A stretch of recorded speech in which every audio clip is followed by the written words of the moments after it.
Now, back to Access Tech Live, the latest in tech and accessibility with Stephen Scott and Marc Aflalo.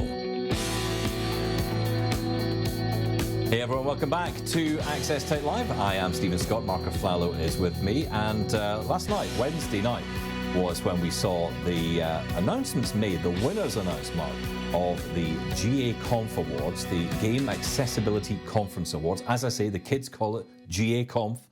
And this was all about really just showcasing the wonderful work being done by companies out there who create games, big and small.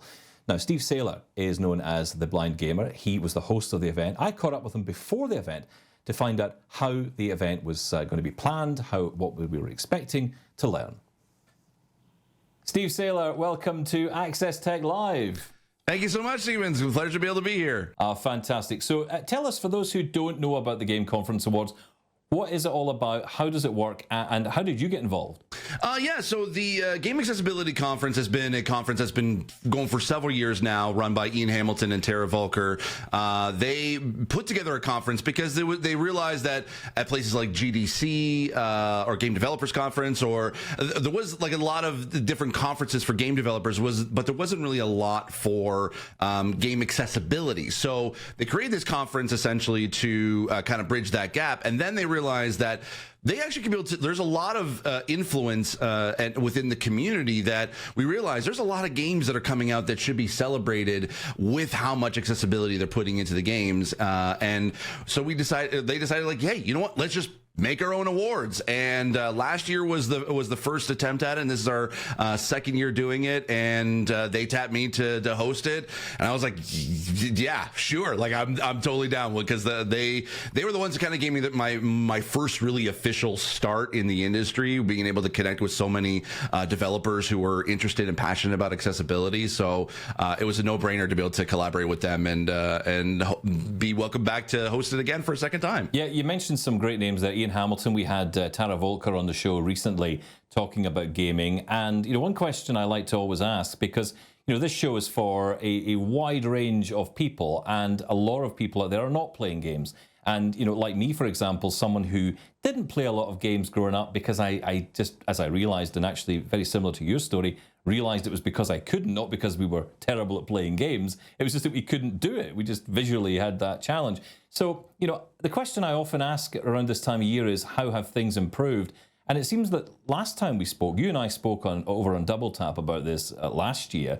And, I asked you the question, how is game accessibility going? How is the movement moving towards a more accessible gaming world? And it seems that it's just powering on. Oh, totally. Like, it's compared from where we were last year. Last year we had some pretty good accessible games, and there was definitely a lot of movement there. But this year, not only just across the industry, just for anyone who's not disabled, this has actually kind of been sort of the best year for game releases that we've had in a very long time, and even more so as well with accessible games. For instance, like there was the sort of the biggest kind of like the Oscars of video games, the Game Awards is just happened, and essentially we've been able to the innovation and accessibility category was a category that I thankfully was also asked to be a judge, and or at least a part of the jury on to help decide some of the nominees. And it was very hard to pick games, like just finding, like it used to be trying to find 5 top games to be able to nominate, but this year was the first time that it was like, I don't know what to choose, because there was so many great games that it was a surprise to me what actually became the nomination, or what actually was nominated for the category. So this year has definitely seen a really not only the fact that it's like we've had more accessible games, but games that are also seen as masterpieces, or like getting 9s and 8s out of 10s for across the industry. So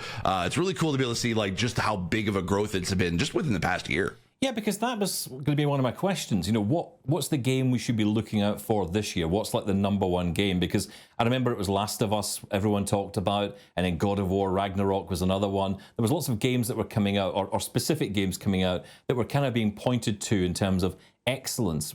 what is it this year? That's the thing, is that there's a lot, like, no matter what kind of corner or what type of genre you're into, there actually are games that fit within a lot of genres. If you're talking fighting games alone, we have Street Fighter 6 for motor disability. The fact that they have different sort of type of control schemes that you can be able to learn and play from and get better at.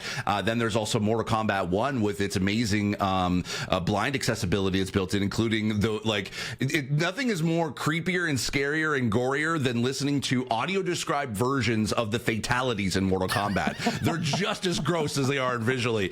So you got that genre. Then you have the racing genre with Forza Motorsport and the Crew Motorfest basically being really great for accessibility. Then you got action adventure with Spider-Man, and you got Diablo 4. Like, you got a lot of different games depending on which genre you like. So there's not really kind of one game that sort of stands out amongst them all. Like you said with The Last of Us previously, like, it just depends on what genre you're interested in. There's a game there that came out this year that is really accessible. Nothing quite like audio described fatalities in gaming. Well, that's a line that's going to live on for a while, isn't it? I've had to produce audio for the strangest things, and animated stuff was always the one when you have to do like stabbing effects and different things like that. My hat's off to Foley artists who make sound effects. Yeah. Behind the scenes, you're wondering what a gross sound is, and you find out it's like a chip bag and that's right. I know, it's the strangest thing. It's not what you would imagine it to be.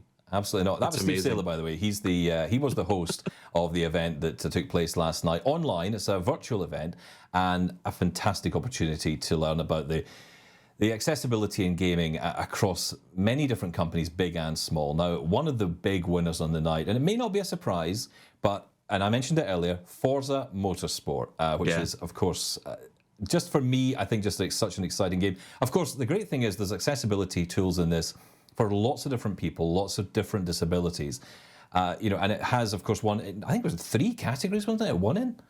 Yeah, so AAA Excellence Award for exceptional accessibility in a high-budget game. They won that. They also won Best Blind Low Vision Accessibility and Greatest Accessibility Innovation. So 3 awards, and we're gonna go through the whole list here. There's some that we're not gonna mention. There's some like for different articles and stuff like that. So hats off to obviously everybody who won these awards. So it was definitely a fun night, and Forza, I mean, the top of the heap there. But let's go to the indie side. So on the indie side, there was the game Stories of Blossom. It won the Indie Excellence Award, Stephen, and its creator, Soft Lake Studios, was actually recognized with Most Dedicated Studio Award for their constant efforts in creating accessible games. That's always a fun one.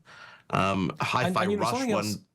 Yeah, just to say on that, because one of the great things about some of these games, and of course the GAconf itself, is on their website, GAconf.com, you can go and actually learn more about these organizations. Every single entry has a link to either the company or LinkedIn to somebody, but it also has videos. And Stories of Blossom, there's a really interesting video you can go and watch, which tells you all about the story of it, the creation of it, and how they developed it with the disabled community, which is fantastic. Hi-Fi Rush won Best Deaf or Hard of Hearing Accessibility. That's a pretty cool one. Street Fighter 6. This was a big winner as well. And this is, we hear a lot about these games leading up to it. Street Fighter 6 won for Best Physical and Mobility Accessibility. And this really takes advantage of a lot of the accessories out there, like the adaptive controllers, which is super cool. Yeah, that's the best thing about a lot of these games. There are more disabled people who are able to play these games. We have to remember, of course, the game is one half of the story, right? You have to be able to physically be able to play the game. That is where, like you say, the Xbox adaptive controller, the PlayStation 5 accessible controller, that is where they really come into their own. But of course, the games have to have functionality in them that make it accessible, and they have these game studios have worked really hard. Yeah. It wouldn't be a Game Awards if you wouldn't have a Star Wars title in there. Star Wars Jedi Fallen Order won for Best Cognitive Accessibility Award, followed by Dead Space, which won for Best Mental Health Accessibility and Most Improved Award for Extensive Enhancements thanks to a DLC. I love that title. I love Best Mental Health Accessibility. And when I was looking up, various images, I see this giant row. I got to play some of these games. I really need to get a little bit back into gaming. Don't tell my son I said that, because he might wonder why I'm logging into his Steam account. I have to be honest. This is the first year in a long time I've seriously thought this is maybe the time for me to buy a games console, because there seems to be so much out there that is, and it's interesting because we don't think about a game that could benefit mental health. In fact, most people would argue, video games are the exact opposite of that. They would worsen your mental health. But I don't think that's true. There are a lot of games that can really help people. They can help people focus. They can help people relax, chill out. There was even games that were winning, with great representation in them as well, which is really that's wonderful. The next one I was going to bring up. Thanks for ruining that one for me. Spider-Man 2, recognized for best representation. Pretty cool awards. I mean, other notables are the Hardware Accessibility Award went to the September PS5 update. I love how it's specific to the PS5 update in September. Yeah, which and version Ubisoft number was that? I'll get back to you on that, okay? Ubisoft was also acknowledged with Most Dedicated Publisher Award for productions like Assassin's Creed Mirage and The Crew and Motorfest. So congratulations to everybody who picked up an award. Well done. And don't forget, this was also for 2023, right? So it's like it's like the award season, right? So we're talking about games. There were updates on some of these games even past 2023 that people are already talking about, Stephen. Yeah, absolutely. Well done to everybody involved, including, of course, Tara Volker, who is behind the organization of this, Ian Hamilton, who's a friend of our show as well, and, of course, to Steve Saylor for doing all that wonderful work hosting. Coming up, when we return here on Access Tech Live, we're going to flash back to CES. As we told you last week, our cameras kept rolling after the live show ended, and we met a very cool company and a very cool individual. She's the executive director of the How Innovation Center at the Perkins School for the Blind. Sandy Lacey is up next. Stick around. There's more Access Tech Live to come. Get involved and have your say at Access Tech Live on social media. We'll be right back.